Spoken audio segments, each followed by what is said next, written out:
Hello, I'm back, and this video, as the title placard says, is just me talking about 5 comics that desperately need the Netflix treatment. So, without further ado, let's get down into it.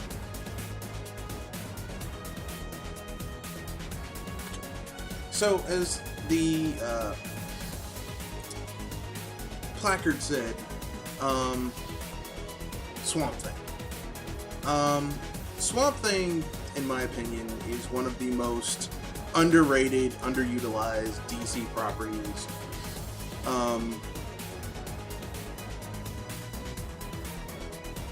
Of the modern era.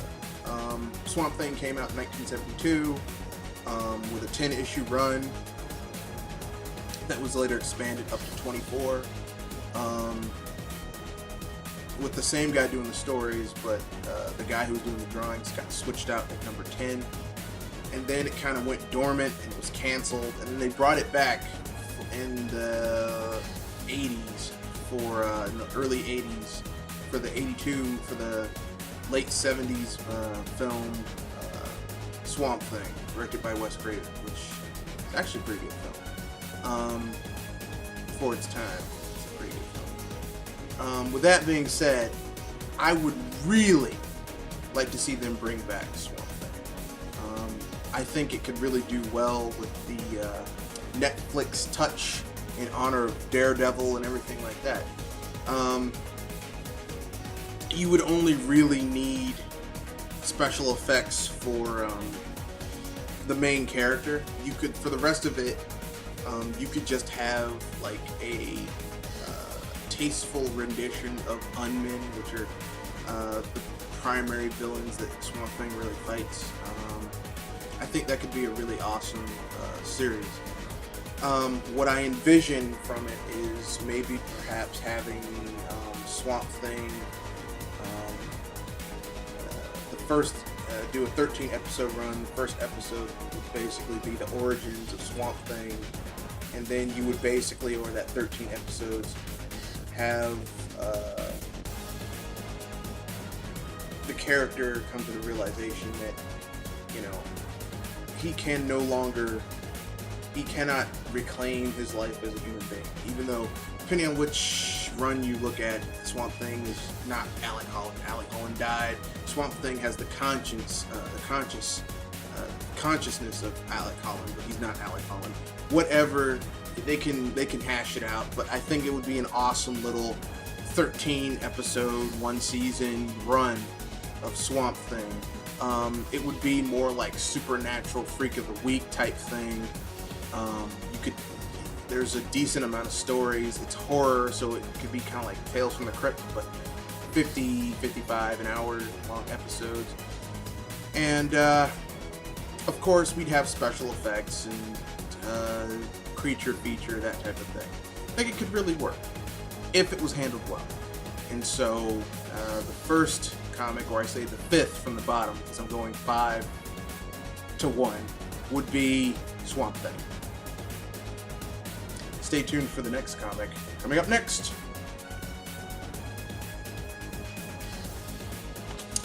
Okay, I'm back, and the next one is self-explanatory. Robocop. I mean, come on. Now, Robocop has had multiple TV shows. One that came on Showtime, one that came on USA, one that came on Showtime.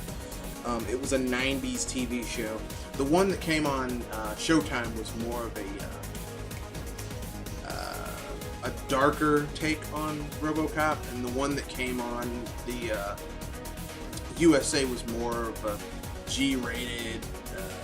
It was still kind of dystopian, but it was a G-rated dystopian, not a R-rated dystopian. My vision for this 13 episode run series would be Robocop is not going to be another origin story. We already know Robocop origins. Alex Murphy was a cop. He was horrifically injured, and he died. His body was donated to OCP, and they turned him into Robocop. Blah blah blah blah. Yeah, get you back here. The premise for this show would be based on the Robocop property, but it's set 30 years in the future. So basically, or I should say 10 years after the events of the original Robocop film, Robocop has cleaned up Detroit, turning it from being the crime-ridden hellhole to actually being like this a relatively nice place to live. So there's no need for Robocop anymore. OCP has created new Detroit and all that stuff. So there's no need for Robocop. So they retire Robocop, except it's not what you think. They just put him inside of a storage tank and take him to a storage facility, which is basically inside of a junkyard, a high-tech junkyard, but a junkyard nonetheless. So Robocop has been retired. Now that this has happened, OCP is like 30 years past. OCP goes bankrupt. There's a world financial crisis. OCP goes bankrupt. They're bought out by some new company, and a lot of their things are their assets are liquidated and sold off. However, when OCP goes bankrupt, New Detroit goes bankrupt as well. And because of this, New Detroit becomes a crime cesspool, and a lot of OCP's weapons are sold. Weapons and projects are sold off. And the junkyard where Robocop is sold off to some, local business person. Shit hits the fan. 30 years pass. New Detroit becomes a crime cesspool, and Robocop is reactivated. Not on purpose, but because some people are in the junkyard trying to steal some shit, and they open up his storage tank. But it's been 30 years, and things have changed, even more so. Like, we're farther into the future. So, like, Robocop's technology, which was top of the line 40 years ago, is now, like, obsolete. So, he basically beats these guys at first, kicks them out of the junkyard, and then they they use their technology and kick his ass, because technology changes rapidly. So basically, it would be a fish out of water story where you have Alex Murphy, aka Robocop, trying to deal with everyone that he knows is dead. Like, you could have a scene where he's trying to reconnect with things in the past. So, like, you get to see Lewis, but she's an old lady now. He goes to see his wife, and she's dead. Like, he goes to her grave. His son's in a nursing home. Like, you could have all of these types of things. Like, you could have, like, this character study. So, yes, it would be about crime. Yes, you'd have Robocop solving, like, joining the new police department, because the city is broke, like, the police department's about to change how they get money. So, they're contracted police. So, the precinct that Robocop eventually winds up joining is like they have to, how they interpret the law is different. They still protect the innocent, all that stuff, but, like, they work in conjunction with the gangs to keep gang violence down, and it's a different thing that Robocop has to deal with. So, the whole dichotomy of, like, a fish out of water, him trying to learn the new rules, it would be really awesome. Plus, it'd be cool to just see Alex Murphy. Of course, we could have some homages to the original film. He would shoot a rapist in the dick, because, let's be frank, we need to see Robocop shoot a rapist in the dick. I mean, that's Robocop, baby. Ricocheting bullet shots, Of course, like, halfway through the thing, we'll have him get technologically upgraded, because he was obsolete in his old form. Now he gets upgraded, and he's, like, even more badass. So, 13 episode run, decent, and if it does well, make another one. So that's comic book number 4. On to 3 next.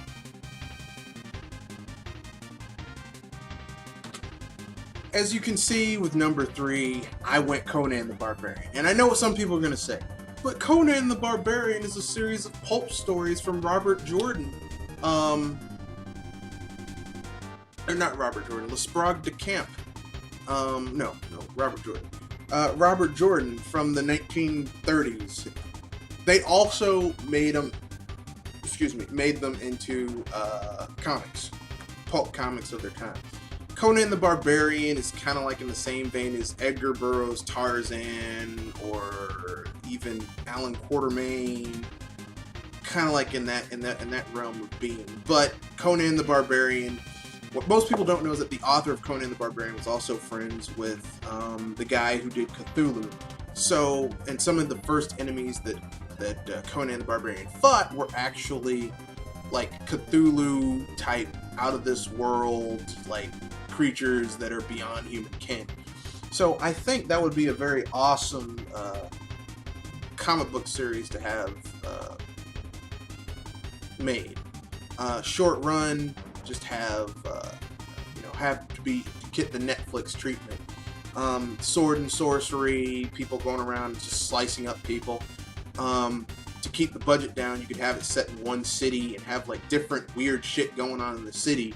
That Conan is like he's a stranger not from the city. He gets off of a ship and he comes there and he's robbed, and then like in the process of getting back what was stolen from him, he comes to he discovers that there's something horrific going on in this city. He winds up getting paid by, like, let's say the city councilman or something like that to find out what's going on, because he's an outsider. He's not on the take, and he can, he's not a known quantity. And I think that could be a really awesome series. And of course, in order to have this series really take off, we will have the Basil Polidorus opening theme, the Anvil of Crom from Conan the Barbarian, the 1980s Schwarzenegger film. Because really, if it doesn't have Anvil of Crom as the theme song, it's not Conan the Barbarian. So that's number 3. On to number 2 next.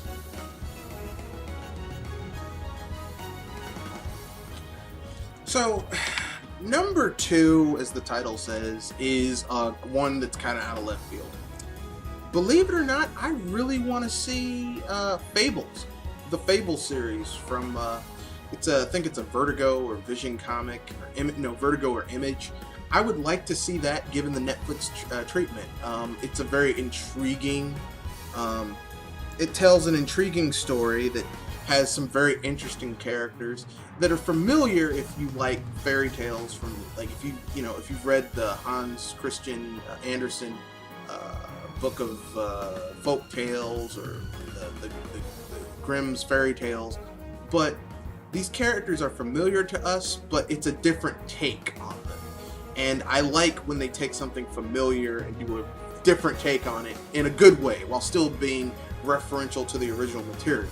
So I think this could be an awesome series. I think you could just make it basically be like a crime, a dude trying to solve crimes of the week, a type thing, following Bigby, the sheriff of Fabletown, and like his interactions with other people in Fabletown. Rose Red, Snow White, Goldilocks, the pig. I mean, this whole dichotomy. It would be very awesome to see these interactions with these characters. Now, we've had a taste of this with the Telltale games that are based off of this IP, but I would like to see them do a live action thing where you really see, because at its heart, it's really noir versus just being, a comic. So I would like to see that done, and I think that would be an awesome Netflix. That would be an awesome comic for the Netflix treatment. So, time to move on to number 1, which is going to shake the foundations of your world, or maybe not. I don't know. Okay then.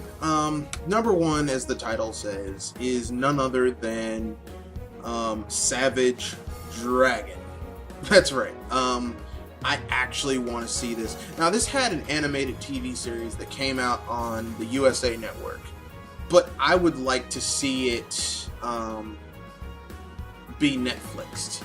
I know it would require some makeup, but I think the concept of a guy who is an amnesiac becoming a cop and then beating the shit out of villains and corrupt police officers, all trying to figure out his identity and get revenge on a major crime boss.